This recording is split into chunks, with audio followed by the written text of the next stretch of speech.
Здраво на сите. Денеска ќе проследиме една кратка презентација за основно користење на Apple уреди и софтвер. Всушност, јас ќе зборувам како ја ги користам моите Apple уреди. Од неодамна сум станат фан на Apple, така да се префрлев комплетно на нивна платформа и со компјутери и овие мобилни уреди. Може да зирнете кои уреди ги користам прво, значи во моментов и презентацијата тече од мојот MacBook Air. Користам iPad 2 и iPhone 4S, кои двата се апдейтирани на најновиот оперативен систем. Кога сме кај апликациите, како може да стигнеме до апликации? Сега, ова бидејќи е некоја презентација за основно користење на Apple уреди и софтвер, ќе направам еден краток вовед во тоа како воопшто можеме да стигнеме до апликации. Значи, телефонот си доаѓа со претходно вградени апликации кои може да се користат за одредени, да кажеме, системски активности, пратење на мейлови, контакти и така, меѓутоа во денешно време ни се потребни апликации за многу повеќе функции да извршуваме. За да стигнеме до апликациите, одиме во App Store-от на Apple. Тоа е иконка која имаме сите на home screen-от, уште моментот кога ќе го клучиме прв пат телефона. И тука имаме во долниот дел навигација која ни дозволува да навигираме низ Application Store-от и да бираме апликации. Значи, доле имаме 5 јазичиња. Првото е Featured, тоа се апликации кои се представени на некој начин неодлучено, дали софтверски или рачно, да стигнат на првата страна и кај што Application Store-от смета дека треба да ги погледнеме. Значи, тоа може да се види нови апликации, апликации кои се моментално актуелни, може да се видат игри и слични работи. Можеме да ги видиме топ чартовите, кај што може да видиме топ апликации. Тоа се апликации кои се најдаунлоадирани од корисниците. Еве, чекаме да се вчитаат. Тука може да видиме дека има два вида на апликации, значи има платени и бесплатни апликации кои корисниците можат да ги симнуваат. Значи, бесплатните апликации доволно е да ги кликнеме и да ги инсталираме на уредот. Еве, сега ќе направиме такво нешто. Значи, ова е апликација на MacPax, ете, добро е со еден локален пример да идеме, кај што можеме бесплатно со притискање на копчето Free да инсталираме апликацијата. Веднаш започна со инсталирање, нормално бара Apple ID, значи за да можеме да бидеме корисници на Application Store, да ги зачуваме нашите податоци, понатаму како што ќе видиме во презентацијата да ги синхронизираме информациите на клаудот, потребно е да креираме Apple ID. Значи, секој корисник креира Apple ID заради безбедност. Apple го бара пасвордот при секое купување на апликација, затоа што во одредени случаи апликациите кои треба да ги платите, треба да се потврди дека таа трансакција вистински сте направиле вие. Така да со вкуцување на пасвордот го авторизирам доwnloadирањето на апликацијата која започна. Статусот можеме да го видиме на самата икона во Application Store и на иконата која се инсталира на екранот. Еве, веќе имаме апликацијата и можеме да ја стартуваме. Со дупло притискање на Home button-от можеме да ги видиме активните апликации и повторно да се вратиме во Application Store-от. Вториот тип на апликации кои се платени, можеме да ги симнеме исто така со едно притискање, значи повторно Application Store-от бара од нас потврда дека сакаме навистина да извршиме оваа акција, односно да ја купиме апликацијата. Значи, ова се двата основни вида на апликации, нема ја сега да ја купувам играва. Меѓутоа, има уште еден тип на плаќање кои може да се извршат преку Application Store-от и зашто е потребно да се има Apple ID, тоа се така наречените in-app purchases. Тоа се одредени додатоци, надградби или бодови во игрите кои можеме да ги купиме од самата апликација. Повторно, апликациите сите се поврзани преку нашиот Apple ID на App Store-от и може директно да се изврши купувањето од самата апликација. Веднаш добивате на мейл известување со фактура за цената која сте ја платиле за апликацијата и на картичката нормално се излистува дека сте купиле од iTunes апликација. Конкретно имав еден пример кај што купив апликација која не сакав да ја купам, значи случајно кликнав да ја даунлоадирам, кошташе некои $20, така да не беше некоја незначителна сума, па побарав од Application Store да ми ја вратат. Во рок од 3 дена ги имав парите назад на сметка, така да веднаш одговарат излагаат пресред за вакви работи, така да и да сгрешите може да се врати тоа назад. Значи, Genius-от е апликација која постои на iTunes-от и на App Store-от, кај што прати какви апликации гледате, каде се наоѓате по локација и повеќе различни параметри според кои одлучува да ви предложи одредени апликации кои може да ви бидат од интерес. Така да еве дошло до заклучок дека мене ми треба златна книга. Наредното јазиче е Search, значи тука можеме да пребаруваме било каква апликација, еве на пример апликацијата на Macfax што ја симнавме, може да ја пребараме од тука. И ќе видиме дали ја има на App Store. Веднаш ја добивме, тоа баш еден резултат има на пребарувањето. И наредно е јазичето со апдејти, тука ни ги јавува сите апдејти, кликање на Update All, можам да ги апдейтувам сите апликации веднаш. Статусот на апдейтување на апликациите можам да го видам на самите фолдери кои ги гледам на екранот, а можам да го видам и на самата апликација. Ете, 9gag, тука ја гледаме дека стои waiting, чека да се апдейтува другата апликација за да почне и оваа. Така да, во принцип, преку App Store-от можеме да си додадеме податоци за нашите платежни картички, директно се поврзуваат, се зачувуваат во нашиот акаунт и купувањето се извршува инстантно. Организација на апликациите, како што кажав, покрај тоа што ги имаме уредите и производителот смислил некој оригинален начин како да ги користиме, секој од нас си наоѓа начин, токму и затоа се убави овие уреди, да кажем, и се наречени смарт телефони, како и да е. Значи ни овозможуваат ние како ни одговара да ги прилагодиме на нашиот начин на функционирање. Тоа што јас го имам направено на мојот уред, ги имам организирано апликациите според нивната намена, така да се групирани во фолдери. Ќе видиме подоцна на телефонот како изгледа тоа и ми се поделени според дали ми се за productivity, односно работни апликации, вести, забава, социјални мрежи, дизајнирани апликации, игри, различни. Тоа зависно од уредот на кој ги организирам. И нормална фреквенција на пристап, затоа што непотребните апликации секогаш ги чувам на оној почетниот екран. Сега на наредниот слайд може да видите како изгледаат тие два екрани. Ова се скриншотови кои ги направив од мојот iPad. Тоа што го гледате лево е лево доаѓа? Да. Тоа што го гледате лево е мојот home screen. Кога што гледате таму се ставени отворени апликации, значи не се изгрупирани во фолдери. И тоа се апликациите кои најчесто ги користам. Исто така во докот ги ставам апликациите кои ми се must на дневно ниво. На вториот екран го гледате ја гледате организацијата во фолдери, значи фолдерите изгледаат така, самиот оперативен систем дава микропреглед на иконите, односно на апликациите кои се наоѓаат во фолдерот. Со кликање на фолдерот може да го експандираме за да видиме неговата содржина. Еве тоа може да го видите на телефонот. Значи на телефонот обично на home screenот држам апликации како mail или овие апликации кои ми се за контактирање, не знам, WhatsApp за текстуални пораки, Viberот за телефонски разговори преку интернет. Ете, забелешки, сетирање, калкулатор, значи она што може да ми притреба во секој момент, додека на вториот екран чувам апликации кои се јавуваат како потреба, меѓутоа не ги пристапувам секојдневно или ајде да кажеме неколку пати во денот. Така да тие се чуваат во фолдери. Еве десно може да видите како изгледа отворен фолдер, тоа е фолдерот спорт. Јас би преферил сега на телефонот за да го видиме овој во живо како се случува.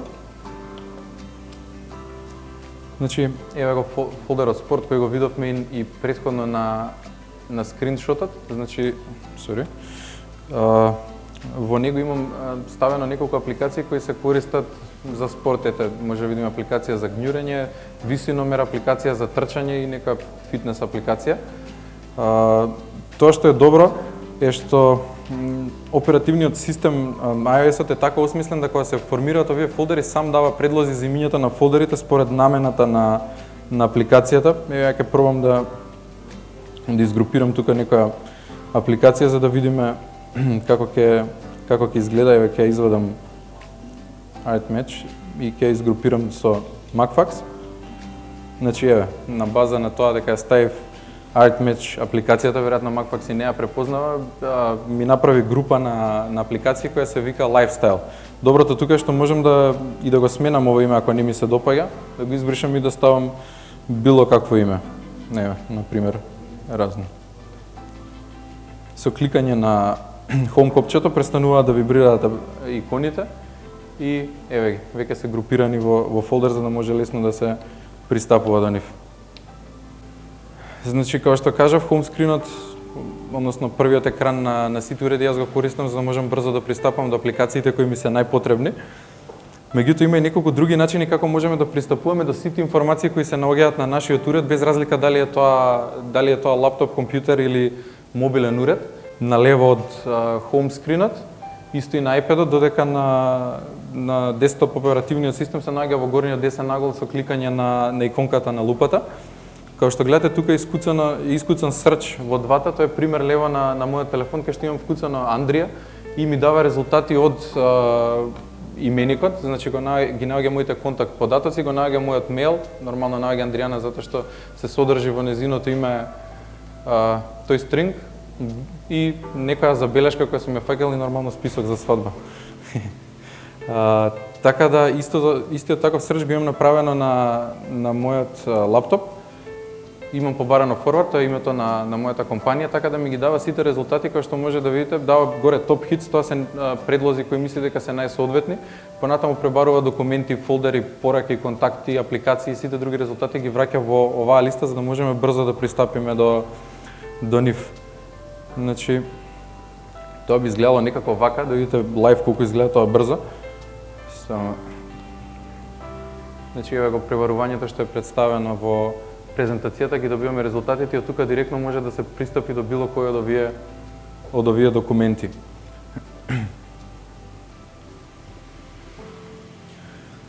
Другата алатка за брзо пристапување до информациите е сајтови кои ги следам стигаат во notification центарот кој се добива со повлекување на прстот од горниот дел на екранот, односно преку часовникот надоле, кај што добивам една листа, еве тука гледам мејлови, телефон, Facebook и тоа е крајот на листата, затоа почна да се дига ролетната.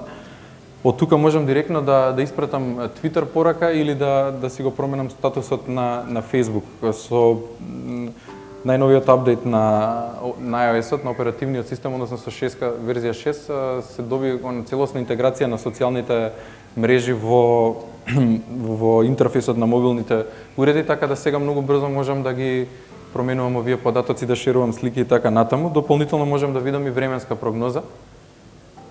Може да видиме како е моментов надвор. Така да тоа се некои информации кои се добиваат многу брзо. И наредно е докот, кој овдека на телефонот е оној долниот дел кај што ги гледате тие 4 икони, така да кога лизгам низ екраните на телефонот, тие секогаш остануваат доле активни. Тука стојат и апликации кои што спомнав и претходно, кои мора да ги имаме во секој момент или ни требаат брзо да пристапиме до нив, како на пример камерата која прави некој глупост, треба да го сликнеме одма, затоа ни стои таму доле. Многу лесно се пристапува до сите вакви алатки. Еве како изгледа докот на Lion оперативниот систем, односно на што го имам јас на мојот лаптоп. Значи со движење на маусот кон долната ивица на екранот излегува докот. Користам Spotlight Search за да стигнам до некоја апликација, како на пример ако ми треба текстуален едитор, можам само да упишам текст и да ми го даде текстуалниот едитор или не знам, ако ми треба Word, многу лесно може да пристапам до Word. Така, многу брзо може да пристапуваме до апликациите, значи покрај тоа што ни се дајани овие можности вака да се организираме, треба сами да сватиме како да ги користиме и фино да си ги наместиме иконките за брз пристап. И сега во целото ова користење на телефони, мислам дека оваа тема е страшно занемарена во Македонија, е безбедноста, така да у принцип сите знаеме некој што нашол телефон или сме нашле загубен телефон и ја барем не сум видел заклучен телефон до сега и мене често ме прашуваат кога ми го видат телефонот зашто ми е заклучен. Овие уреди ни го овозможуваат тоа преку низа функционалности. Значи прво нешто што мора да се прави, ова важи за секој уред, меѓутоа еве да видиме на iPhone-от како изгледа тоа, е да го заклучиме уредот со лозинка. iOS 6-ката овозможува тоа да се направи, односно и претходните верзии овозможуваат да се направи тоа со едноставна лозинка, односно пин од 4 бројки, пин кој што користиме за активирање на SIM картичката, или може да биде тоа со комплексна лозинка која сами ќе ја смислиме.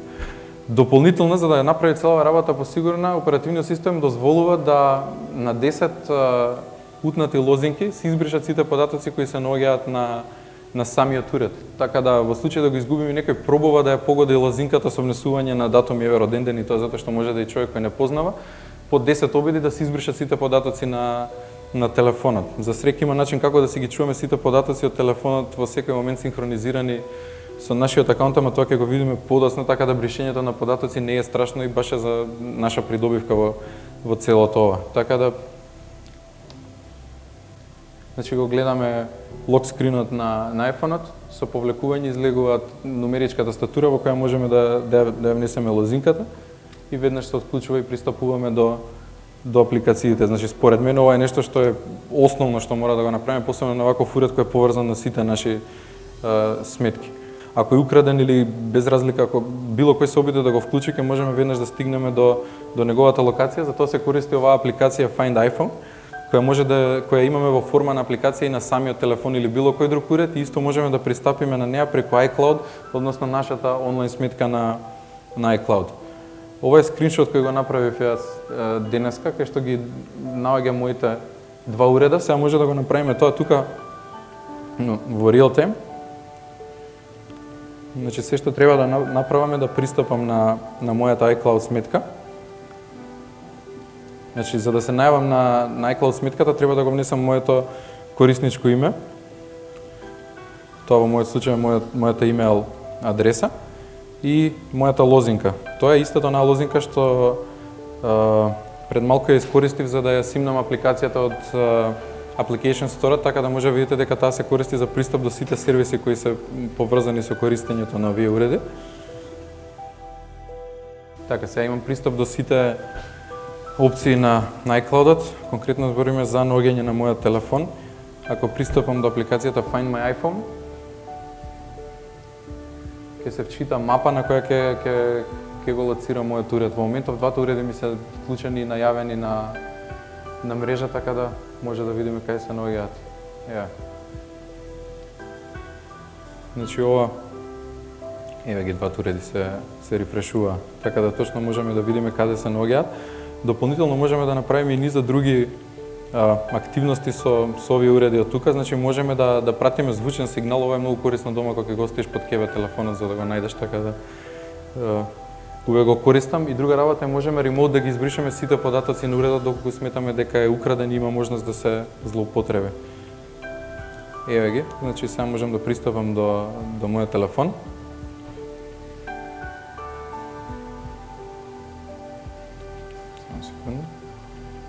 Ето. Значи можам да пуштам звук на него, еве сега ќе направиме тоа да пробаме како изгледа. Ето го телефонот се огласи каде е, така да може да го најдеме. Значи има Lost Mode, кај што ќе се заклучи телефонот, и Erase е бришање на сите податоци на телефонот. Така да, ова се битни работи кои треба секој од нас да ги превземе кога почне да користи вакви уреди, за да се заштити од било какви напади на приватност. Во случајов е тоа iCloud апликацијата на Apple, каде што се синхронизираат сите наши податоци од уредот. Ова е корисно за зачувување на податоците во форма на бекап или за синхронизирање на податоците на различни уреди кои ги користиме. Значи сето ова што можеме да го видиме овдека и е внесено од еден уред, потоа ќе се синхронизира на друг. Јас на мојот телефон користам работната мрежа кај што имаме некоја Microsoft околина и ги немам синхронизирано мејловите и контактите. iTunes апликацијата која инсталираме на нашиот компјутер, значи ова апликација може да се инсталира на било која платформа, така да ако имаме iPhone, а дома работиме на персонален компјутер кој работи на Windows, можеме да инсталираме и на Windows-от и да ја користиме за да ги синхронизираме податоците со нашиот мобилен уред. Како што кажува Apple на сајтот за iTunes, може да го користиме како плеер, како продавница и како универзален пристап до нашите податоци. Во првиот случај можеме да користиме баш за пуштање музика и видео фајлови, било каква мултимедијална содржина. Во вториот случај можеме да купуваме апликации директно од iTunes апликацијата, кои подоцна ќе ги користиме на нашите мобилни уреди и од било кое место да пристапиме до податоците кои се синхронизирани на iCloud-от. Ја во овој случај направив скриншот од мојот екран на iTunes од овој лаптоп. Гледате тука дека сум најавен веќе на апликацијата. Значи сега сме во iTunes Store-от, кај што може да ги видам сите апликации што претходно можев да ги видам и на Application Store-от од iPhone-от. Така да тука можам да направам универзално пребарување на апликации кои се наменети за лаптопот, за мобилниот телефон или за iPad-от. Така да, уште една многу convenient опција која дава оваа апликација да го синхронизираме нашиот уред со неа, односно со компјутерот на кој сме поврзани. Тоа може да се прави преку кабел или може да се прави секогаш кога се во иста бежична мрежа. Во овој случај го гледате мојот iPad како е приклучен на iTunes и ова се податоците за него, значи кажува кој е капацитетот на уредот, кога е, дали има апдейт и кога е последен пат направена синхронизација. Доле може да видиме фин диаграм кој покажува каков тип на податоци имам најмногу застапено на мојот уред. Со едно кликање sync, сите овие податоци се префрлуваат на хард дискот на вашиот компјутер и остануваат тука трајно зачувани во случај да се избрешат на мобилниот уред или тој се загуби. Тука ги имаме во форма на листи, кај што можеме да видиме топ листа на платени апликации, можеме да видиме топ листи на бесплатни апликации и да се завалиме во фотелиот тука да си купуваме наместо телефонот. Користиме и други сервиси за зачувување на апликациите за нивно синхронизирање. Тука се наведени како пример Dropbox-от, SkyDrive-от на Microsoft, Google Drive-от и Sugar Sync-от. Ова се некои најпопуларни апликации светски, а и кај нас кои луѓето ги користат. Ова е супер кога треба да синхронизираме апликации помеѓу повеќе уреди, иако iCloud-от, како што кажав, работи на различни платформи, така да не е битно дали дома користиме и Windows машина, ќе можеме на исто место да ги синхронизираме податоците со мобилниот уред. Ние на работа, како што спомнав, имаме Microsoft околина, затоа што и тоа што работиме е развој на Microsoft базиран софтвер, па така и кај нас е целата околина поставена на Microsoftов домен. Имаме Microsoft Exchange сервер кој го користиме за хостирање на нашите мејлови.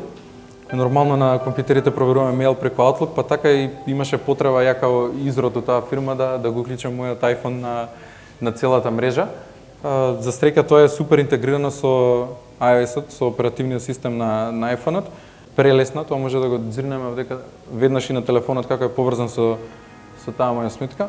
Mail, Contacts and Calendar. Тука ги гледаме сите сметки за проверување на мејл и календари кои ги имаме најавено на овој уред. Најгоре може да се види iCloud акаунтот кој по дефолтно се крира со крирање на Apple ID-то.